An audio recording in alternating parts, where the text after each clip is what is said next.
Welcome to another episode of the Watchdog here on Mint Press. As you know, we are going against the grain with really investigative journalism. We hope that you can support Mint Press on Patreon by joining up. We also hope that you can share, like, and subscribe on this channel now.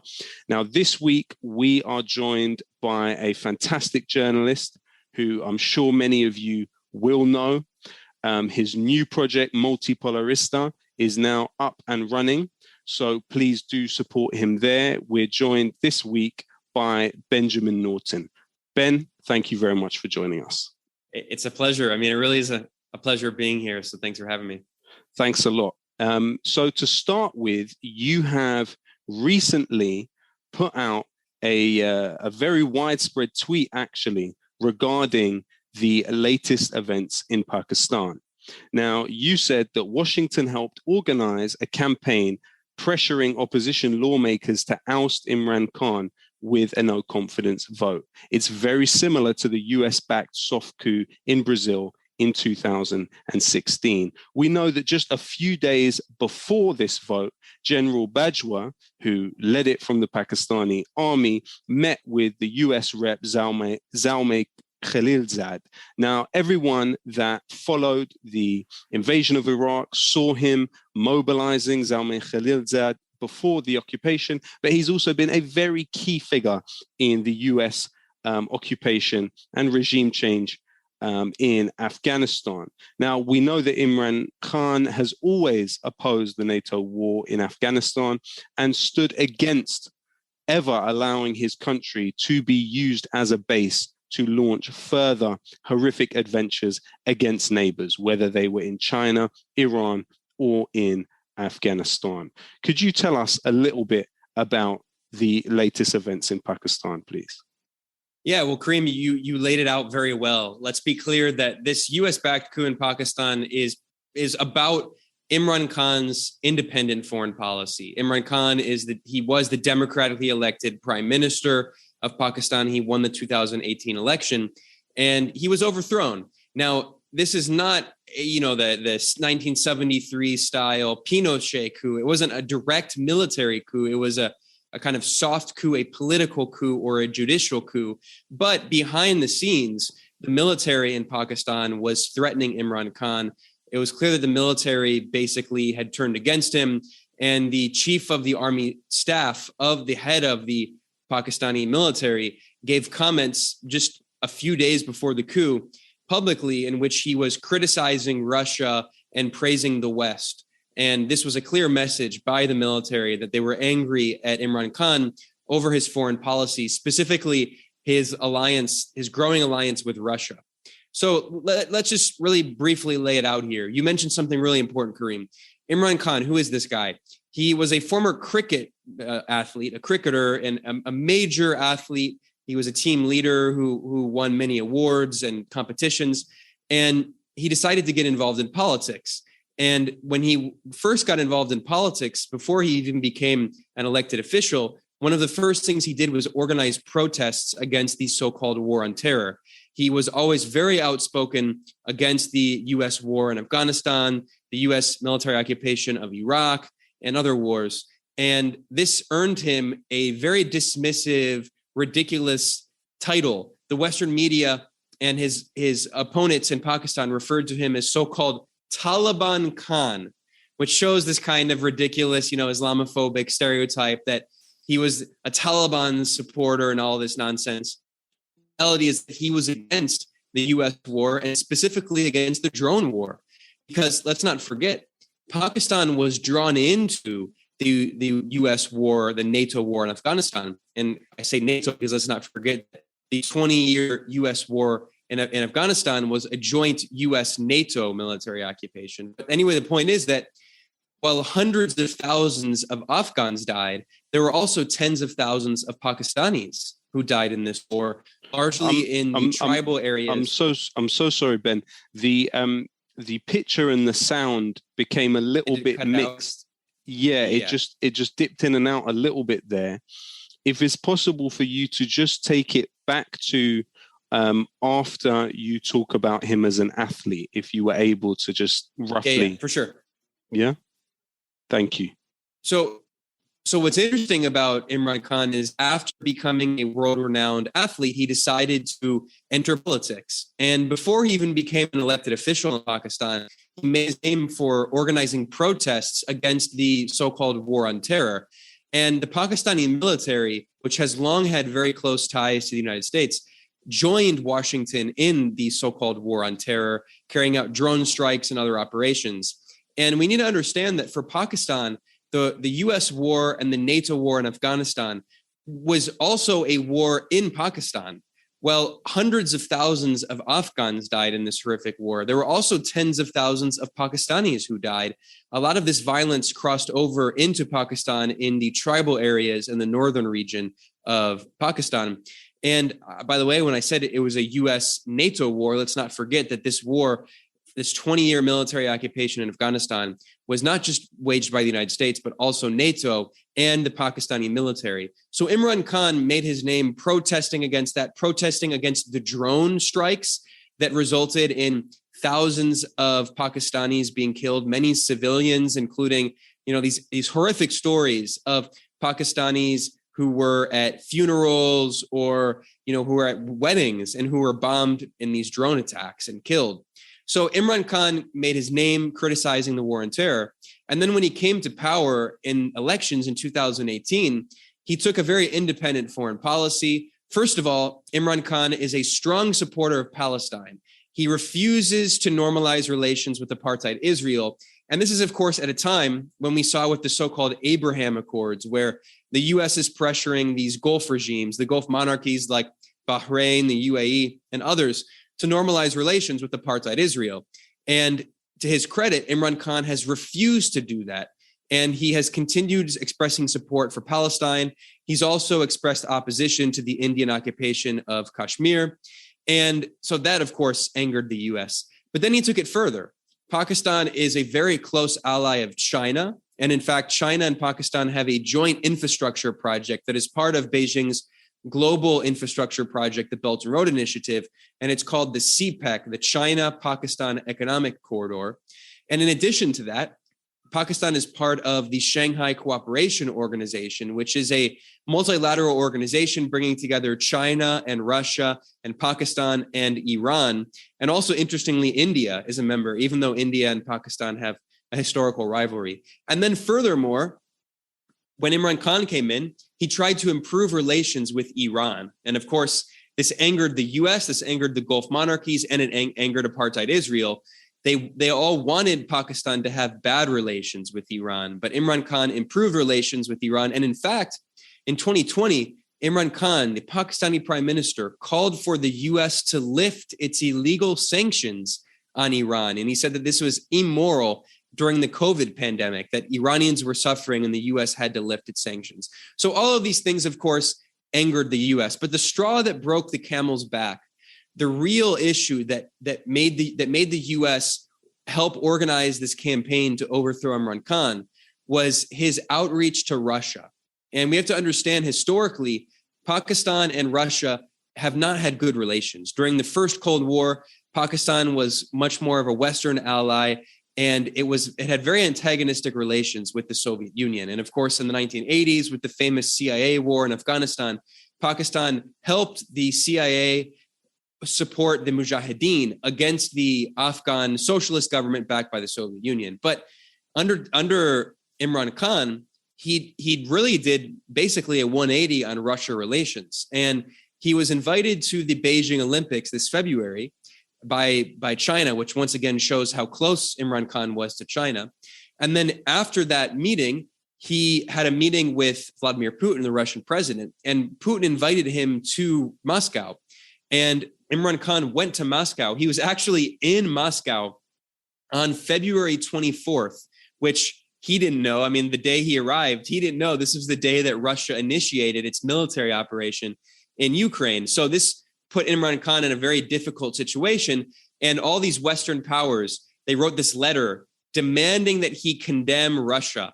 And he refused to. In fact, the response of Imran Khan to the European colonial powers trying to force Pakistan to condemn Russia, his response was, "Do you think that we're your slaves? Are we your slaves?" He took this very adversarial position. He refused to condemn Russia, and he signed economic agreements with Russia, saying that, Pakistan was going to buy energy, very cheap oil and gas exports, and also wheat exports from Russia. So that was the moment that the U.S. said, all right, we need to overthrow this guy.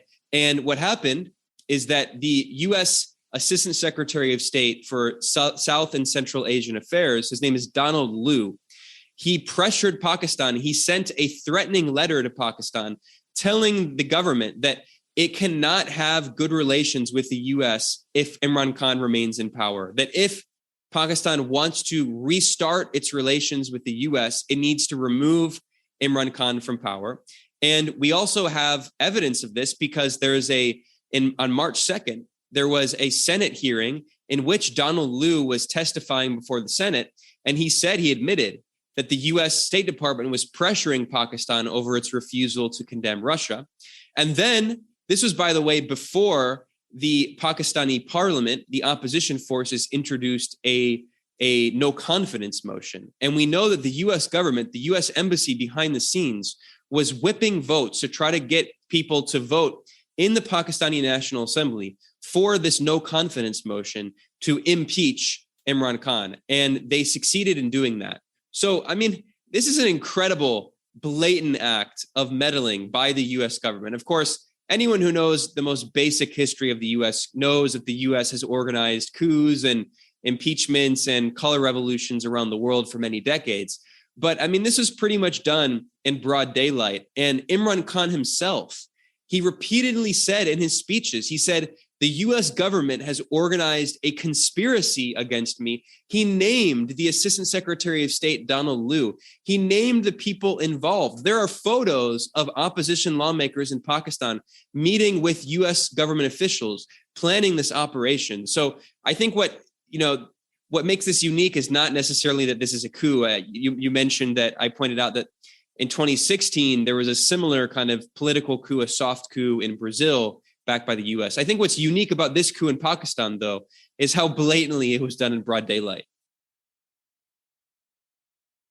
Yes, absolutely. And what you're pointing to there is ramifications really around the world for what has been happening in Ukraine. Now, you have posited it that the US-led military alliance is now prepared to sacrifice Ukraine to advance the interests of Washington and Wall Street. What do you mean by that, Ben? Well, this was an article that I published at Al Mayadeen, a great independent Lebanese media outlet. And this article was partially based on an incredible report in the Washington Post. Of course, the Washington Post is very close to the US government. It is owned by Jeff Bezos, a 200 billionaire, one of the richest humans in history. And Jeff Bezos, who is the founder and executive chairman of Amazon, he also has massive contracts with the CIA and with the Pentagon and other U.S. government agencies. So the Washington Post really it represents U.S. government views when it comes to foreign policy reporting. This article that it published on Ukraine included many quotes from the White House, including quotes from Jake Sullivan, who is the national security advisor for Joe Biden. So this article admitted explicitly, it was incredible, that NATO wants the war in Ukraine to continue. And the article said very clearly that NATO is willing to have Ukrainians keep dying. That was the language it used, to have Ukrainians keep dying in order to prevent Russia from having a political breakthrough. Now, this is incredible because the narrative in the Western media and from Western governments is that they want the war to end in Ukraine, but that's actually not the truth. The reality is that they want the war to escalate. Josep Borrell, who's basically the foreign minister of the European Union, he oversees foreign affairs for the EU. He said as much, saying that the solution to the conflict is a military solution, not a diplomatic solution. And we've seen that Russia and Ukraine have had some peace talks, but there have been massive consequences. For instance, one of the Ukrainian negotiators was murdered. He was killed by the Ukrainian security services, which are, of course, infiltrated by extremists and fascists. So we see that NATO has taken this hardline extreme position where instead of encouraging peace talks and diplomacy to end this horrific war, they're flooding the country with weapons. And we know that the US government just approved $13.6 billion with a B in aid, so-called aid for Ukraine, and half of that are weapons. And we've seen that the US government has sent tens of thousands of anti-tank missiles and thousands of anti-aircraft missiles, along with hundreds of kamikaze drones. Now, we need to keep in mind that these weapons are ending up in the hands of extremists, including the Azov Battalion, which is a neo-Nazi far-right extremist group that preaches a white supremacist ideology. We have photo evidence that was released by anti-Russian Belarusian activists who have this media outlet backed by the West. They published photos of these neo-Nazis in Ukraine's Azov Battalion being trained by NATO in how to use anti-aircraft missiles. This is incredible because what this means is that there are now extremists in Ukraine, these far-right fanatics who have access to weapons that can shoot down planes. And they, of course, these Nazis are not going to distinguish between civilian airliners and military aircraft. I mean, they're fascists, they're extremists. So this is extremely dangerous. So we see that NATO is flooding Ukraine with weapons.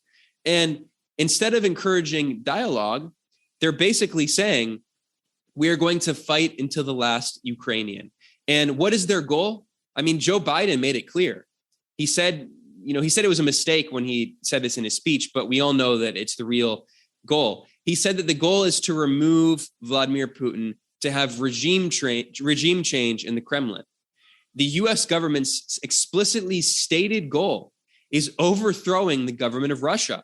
And they're using Ukraine in order to do that. And I mean, obviously, this war is horrific. No one wants a war. We should have a political solution. We should have dialogue. But NATO and the US and the Western powers are not supporting a diplomatic solution. They want the war to continue, and they want an insurgency. As Hillary Clinton herself said in a TV interview, she said that their goal is to turn Ukraine into the new Afghanistan, which shows this kind of neo-colonial mentality. Look at the suffering that the people of Afghanistan have gone through, not just over 20 years, but over decades, going back to the 1980s. And the Western powers have continued to treat Afghanistan as this proxy that they can use to wage war, and they kill Afghans. Afghans have to suffer in order to bleed Russia. And that's exactly what they're doing now in Ukraine. They talk about supporting the Ukrainian people. You know, Boris Johnson just took a trip to Ukraine, but the reality is that they are sacrificing Ukrainians as pawns. They're devaluing Ukrainian lives just so they can try to overthrow the Russian government. Yeah.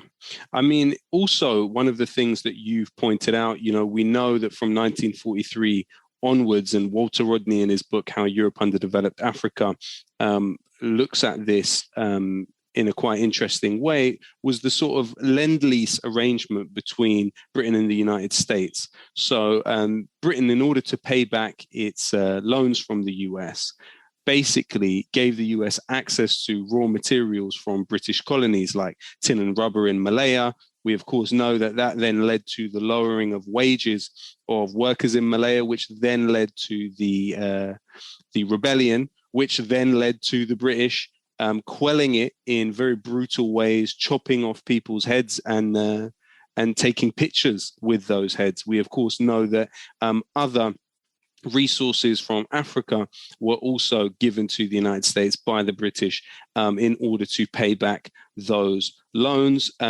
As you pointed out, you saw that leading to, along with the Suez crisis, the changing of the pound to the dollar as being the primary currency in the world. And really, that was the death knell of, the British Empire.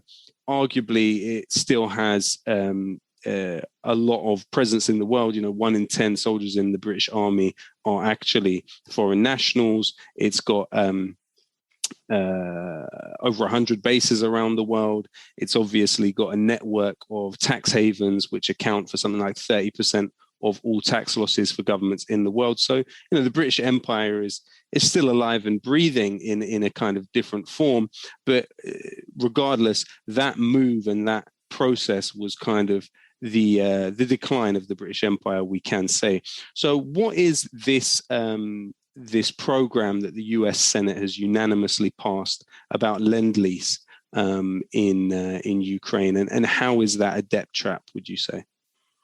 Yeah, well, Kareem, you put it really well. I mean, I'm glad you mentioned Walter Rodney, one of the most brilliant historians and analysts. I mean, everyone should read his book about how Europe underdeveloped Africa and the global South as a whole. I mean, these colonial echoes, the echoes historically of these colonial policies absolutely influence the world today.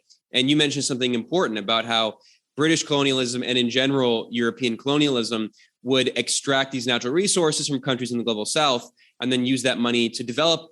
And that's how these so-called developed countries developed and became industrialized and became the leading imperialist powers is on the backs of people in the global South. And what's interesting is how the US government basically did the same thing and did that to the British, like absorbed the British Empire.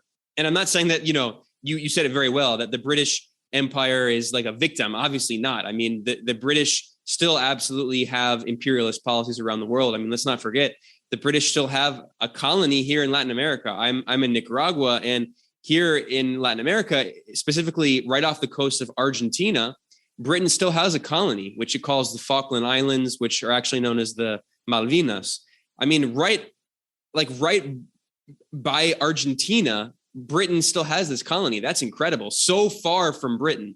But anyway, the point is that what the British did during the peak of their colonial era, is that they forced colonies, like, for instance, India and other British colonies, to hold all of their wealth in the British pound sterling.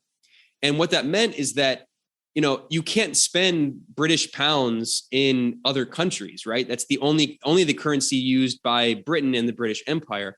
So that meant that it was a way of Britain forcing these colonies to buy British goods from British companies, because that's how they could spend their savings in the pound sterling. And it also meant that Britain could just simply steal their wealth because, India and the other colonies of Britain were forced to hold their wealth in British banks.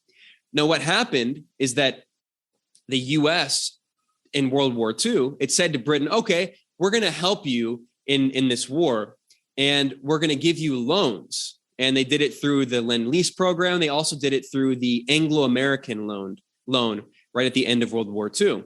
And what the US said is, okay, we're going to give you these billions of dollars in loans to help you, rebuild after the disaster of the war, and also in Lend-Lease to help fund weapons to fight in World War II. But in return, you have to pay back the loan, and it's a low interest rate. But you also have to open up the pound sterling, and you have to make it convertible to dollars, which means that India and other countries that became independent of the British Empire, India became independent in 1947, that they're going to be able to convert their British pounds into dollars. And when India became independent, they didn't want British pounds anymore because they don't want to spend it on British companies. And so they converted a lot of that money to dollars, which was a massive blow to the British pound sterling. And then the US also forced Britain to have a rate that it was a British, that $5 equal 1 pound, which was a massively overvalued currency, which meant that it was difficult for Britain to do trade with other countries because it was very expensive for other countries to trade with Britain. And of course, it gave the US a trade advantage by strengthening the dollar. So what this ended up doing is basically helping the US economically absorb the British Empire. It's one of the reasons that the US became this massive global hegemon. The British Empire before World War II was the largest empire on earth. The US kind of absorbed that. And then, of course, in World War II, Western Europe was largely destroyed, but the US was pretty much, was totally fine. There was very little destruction in the United States. And of course, it was the Soviet Union that defeated Nazi Germany, not the Western powers. It was the Soviet Union that was responsible for 3/4 of Nazi casualties. And the US was able to absorb the European colonial empires to create its own empire. So anyway, the reason I talk about all of that is because it shows that, imperialists don't have allies. All they have is people that they exploit. They have interests. As Henry Kissinger famously said, we don't have friends, we have interests. And this is exactly how the European colonialists acted. And this is exactly how the US has acted with its empire. And we see now with Ukraine that the US and these European powers are saying that they're going to give Ukraine all of these weapons and all this aid, but it comes with a price tag. In fact, Boris Johnson just said the same thing when Boris visited when he visited Ukraine. He said that we're going to sell Ukraine these weapons. He didn't say we're going to give them these weapons. We're going to sell them, which means Ukraine has to pay Britain. And similarly, the US government has worked out this plan of creating a new Lend-Lease for Ukraine, which means that Ukraine is going to be trapped in all of this debt that it has to pay it back eventually to the US. And how is it going to have to pay back that debt? It's going to have to privatize any state-owned assets. It's going to have to sell off natural resources. It's going to have to cut wages for Ukrainians. And this is after years of neoliberal shock therapy imposed on Ukraine. Let's not forget that Ukraine is the poorest country in Europe. The people of Ukraine have had a massive blow to their livelihoods. And this is not new. This is not just because of the Russian military intervention. This goes back to the 2014 coup backed by the US in Ukraine that overthrew the elected government. And since then, the country has been in a massive economic crisis. The livelihoods, the standard of living of Ukrainians has been decreasing in these years. And of course, 14,000 Ukrainians died from 2014 until the end of 2021 before Russia sent a single troop in. So what all this shows is the hypocrisy of these Western imperialist powers. Not only, as we talked about a second ago, not only are they willing to sacrifice Ukrainians to try to bleed Russia, but they're also bleeding Ukraine economically. They say that they're going to help Ukraine, but there's a massive price tag attached to that. Yeah, absolutely. And, as has been spoken about before, this decision to push almost 3 billion people, when you look at Russia, India, and China, into trading with each other in currencies other than the dollar, is likely to go down as one of the most short-sighted and self-destructive policies in US history. Of course, the International Monetary Fund, which is an arm of the US government, has warned of the erosion of dollar dominance because of these sanctions backfiring. Can you just describe a bit of that to us, please? Yeah, absolutely. I mean, we talked about this historic example of the US kind of absorbing the British Empire. I mean, I didn't mention the US also kind of absorbing the Nazi German Empire through Operation Paperclip and Operation Gladio, when NATO rehabilitated all of these former Nazis, and the US brought all these Nazis over to create NASA and to wage the first Cold War, to wage the Cold War on the Soviet Union. But we also see that in these historical examples of empires kind of being absorbed, that the US is basically, it's using the same tactics that it used against other empires against itself. It's destroying itself. It's an incredible act of suicide. And I think what this shows is how capitalism is this completely suicidal system. And Vladimir Lenin famously said that the capitalists will sell us the nooses that we use to hang them.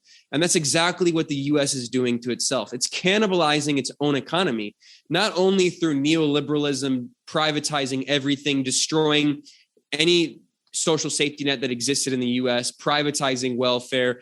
Everything is privatized. There's no healthcare. Education is expensive. There's $2 trillion in student loans.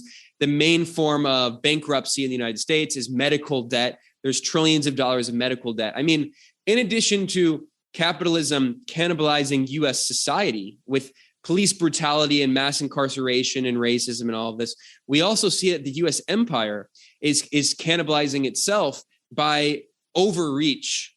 And the US empire continues to try to punish any country around the world that refuses to obey. And we see that more than 1/4 of the global population lives in countries sanctioned by the United States. And of course, the EU and Britain have sanctioned many of the same countries. We're talking about China, the largest country on earth, Russia, a massive country, the DPRK, Iran, Venezuela, Nicaragua, Cuba, Zimbabwe, Eritrea, even Ethiopia now is being sanctioned by the US. This is the second most populous country in Africa. So the the US government has taken this extreme line, basically going back to George W. Bush saying, you're either with us or you're against us. And what this has done is it's forced other countries around the world to find alternatives. Because for decades, countries around the world have been holding their wealth in dollars. I talked about this process of the US absorbing the British Empire. At the end of World War II, that was also done by creating the dollar as the de facto global reserve currency. Right at the end of World War II, there was something called the Bretton Woods Conference, in which people, Western colonial powers for the most part, the Soviet Union, they boycotted the meeting. They said it was a Wall Street organized meeting. And what happened is that the Western colonial powers created the IMF, they created the World Bank, and they decided to make the US dollar as basically the de facto global reserve currency, and they made the US dollar convertible into gold. So it was backed by gold until 1971 when Richard Nixon took it off of gold. But this basically meant that countries around the world, they would hold their wealth in dollars, which basically was equivalent to holding it in gold, and that ensured financial stability for central banks. But what the US has done in the past few decades is by imposing more and more sanctions on countries, it has incentivized countries looking for alternatives. They don't want to hold their wealth in dollars because we've seen that the US government seized the foreign currency exchange, the exchange reserves of Iran first. That was the first example, basically stealing the Iranian government's wealth. And then the US government did the same exact thing to Venezuela, freezing, and not just the US, many European countries, they froze Venezuela's central bank reserves. And also the Bank of England stole over $1 billion worth of Venezuelan gold. And then they did the same thing to Afghanistan. The US just seized illegally, they froze the central bank assets of Afghanistan after the Taliban kicked out the US and NATO military occupiers. And then now they just did the same thing to Russia. They froze Russia's central bank reserves. So countries around the world are now saying, wait, the US and the EU and Britain can just impose sanctions on us any day. But it doesn't matter what we do. They reserve themselves the unilateral so-called right, which is against international law. It's illegal, but they reserve themselves the so-called right to impose sanctions on us and to freeze our foreign exchange reserves in our central bank. So why are we going to hold dollars if that money can just be stolen from us? Why are we going to hold euros or pounds if that money can be stolen from us? So they're now trying to diversify their central bank reserves. And this is in countries around the world. This is not just Russia and China. We see India and countries that are actually allies of the US and the West that are trying to diversify their exchange reserves, getting other currencies, getting gold.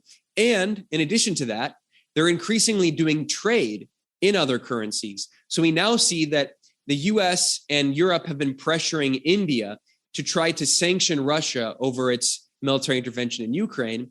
And even India, which has a horrible far-right government, but it has its own national economic interests. India is very reliant on Russian energy. It's reliant on Russian fertilizers and Russian wheat. And India said, look, we're not going to commit economic suicide for the West. So India said, instead, we're not going to impose sanctions on Russia, but we can't do business with Russia because Russia has been kicked out of the SWIFT system, which is the system dominated by the US, and it's located in Belgium. And this is how banks around the world can do exchanges. So Russia's been kicked out of the SWIFT financial system. So instead, Russia and India just worked out a deal where Russia's going to do trade in India in Russian rubles, and India will do trade in its currency, the Indian rupee. And we've seen that now that Russia is sending its oil to China, and it's doing so, it's exchanging this oil with China in using the Chinese yuan, the renminbi, which is the Chinese currency. And we see even Bangladesh, which is now saying that they're going to consider doing trade with Russia in the Chinese yuan. So the more and more that the US and Europe sanction countries like Iran and Russia and Venezuela and China, it's actually encouraging these countries to find alternatives to the US dollar, which is weakening the US dollar. It's weakening the SWIFT system. It's weakening the IMF and the World Bank. And it's helping foster the creation of an alternative financial architecture led by China and Russia and Iran and Venezuela. And it's actually moving the balance of economic power away from the West and back toward Asia, which, by the way, is where the majority of the global population is in Eurasia. I mean, the Eurasian landmass that's the majority of humanity. And historically, these Asian powers, China and India and other powers, they were massive historical powers. Basically, what's happening is that the European colonial project that goes back to the 15th century is really rapidly in decline. And we see the rise once again of the South and the East to counteract these hundreds of years of Western colonial conquest. Absolutely. Of course, at the time when the East India Company was founded, the percentage of the global economy that Britain represented was a really tiny amount. Of course, Britain becoming the world's number one economy was the occupation of 14 million miles of the planet. And as you've put very clearly, quite the aberration of human history.